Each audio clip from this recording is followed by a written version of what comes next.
নতুন রাজনৈতিক দলের নিজেদের সামনে এমপি প্রার্থী এই প্রচার প্রচারণা করার জন্য নিজের ছবির সাথে মাননীয় প্রধান উপদেষ্টার ছবি লাগিয়ে এলাকায় শোডাউন দিচ্ছেন, মিটিং মিছিল করতেছে। অনেক উপদেষ্টাদের পিএসকে আমরা দেখলাম তারা নতুন রাজনৈতিক দলের আত্মপ্রকাশে রাজনৈতিক দলের কর্মসূচিতে অংশগ্রহণ করছে।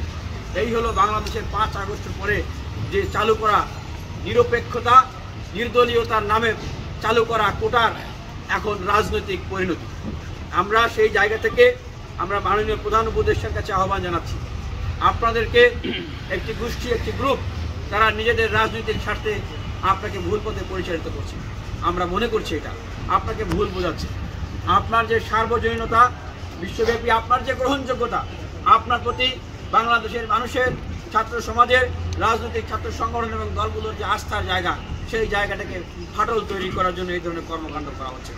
আমরা দেখেছি যে এই যে সদ্য সময়ের আমাদের যে সেনাপ্রধান জেনারেল ওয়াকার সাহেব, তিনি বলেছেন, তিনি তার উদ্বেগ উৎকণ্ঠার কথা প্রকাশ করেছেন। একটা মানে অস্থির পরিস্থিতির কথা তিনি ইঙ্গিত দিয়েছেন যে আমাদের এই অবস্থায় ক্ষমতার প্রতিযোগিতা এতটা অসহিষ্ণুতার দিকে যাচ্ছে যে এটা স্বাধীনতা, সার্বভৌমত্বের হুমকি স্বরূপ পরিণতি এটা দাঁড়াতে পারে।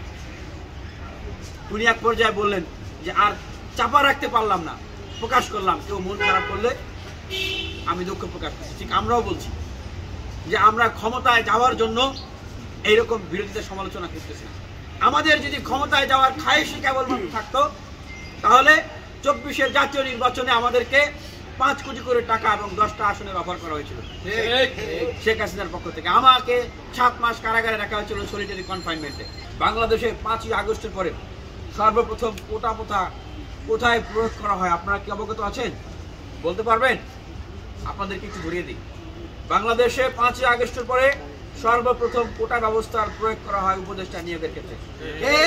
সেখানে ছাত্র কোটায় উপদেষ্টা নিয়োগ দেওয়া হয় এবং বলা হয় ওনারা বৈষম্য বিরোধী ছাত্র আন্দোলনের প্রতিনিধি।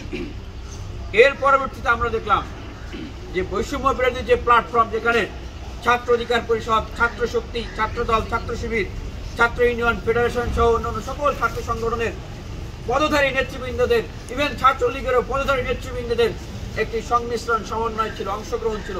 যেভাবেই মূলত আসলে আমরা সবাই মিলে প্ল্যাটফর্মটিকে তৈরি করেছিলাম, সেখান থেকে অন্যান্য রাজনৈতিক দলের পদধারণকারী ছাত্র নেতাদেরকে তার সেখান থেকে বের করে দেওয়া হয় এবং যাদেরকে রাখা হয় এই শর্তে রাখা হয় যে তারা কোনো রাজনৈতিক দলের পদ ধারণ করতে পারবে না। এই যে সমন্বয়ে কোটা চালু করা হয়, এই কথাটি এই জন্যই বলছি, কিছুক্ষণ একটু পরে আমি তার ব্যাখ্যা দিচ্ছি, আপনারা বুঝতে পারবেন। এরপরে আরেকটি কোটা চালু করা হয় বিভিন্ন সংস্কার কমিশনে ছাত্র প্রতিনিধি কোটা। বাংলাদেশে 5 আগস্টের পরে এইভাবে করে কোটা ব্যবস্থাগুলো চালু করা হয় এবং বলা হয় যে একটা নিরপেক্ষ ব্যবস্থা, সংস্কার কমিশনে যেন নিরপেক্ষ হয়, বৈষম্য বিরোধী প্ল্যাটফর্মটা যেন নিরপেক্ষ হয়, এইভাবে উপদেষ্টা পরিষদ যেন নিরপেক্ষ হয়, এই জন্য এই কাজগুলো করা হয়েছে।